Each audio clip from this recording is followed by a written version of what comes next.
So we have our wireless USB keyboard and mouse combo right here.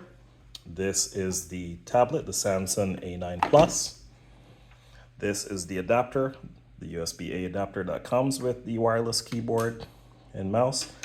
And then the other thing you will need is this other adapter here. This is a USB-C to USB-A adapter. And that's all we need for this setup. So first thing we want to do is go ahead and connect the USB-C end of the adapter into the USB-C end of our tablet. Connect like so. And then all you have to do is just take the USB-A adapter that comes with your wireless keyboard and mouse, connect that into the adapter like this. And then it should pop up here. Just give it about maybe, I don't know, 20 seconds or so. And then it should tell you the keyboard and mouse model that you have. And that would verify that it works. I did this earlier, so let's go ahead and test it now.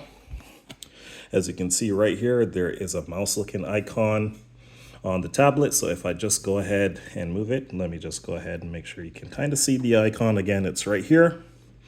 And this side here, I'm just moving. As you can see, I'm just moving the mouse here. Let me just go ahead and get a mouse pad so that this is a little bit easier. All right, got myself a mouse pad here. And as you can see, the mouse is just moving without any issues. Now, the real test is, does the keyboard work? Let's go on over here. Let's go on over to the URL and let's just start typing. So let's go www.google.com. And as you can see right here, that's it. Let's just go ahead and hit enter, see if it works. Of course, no internet, but as you can see, it does work here.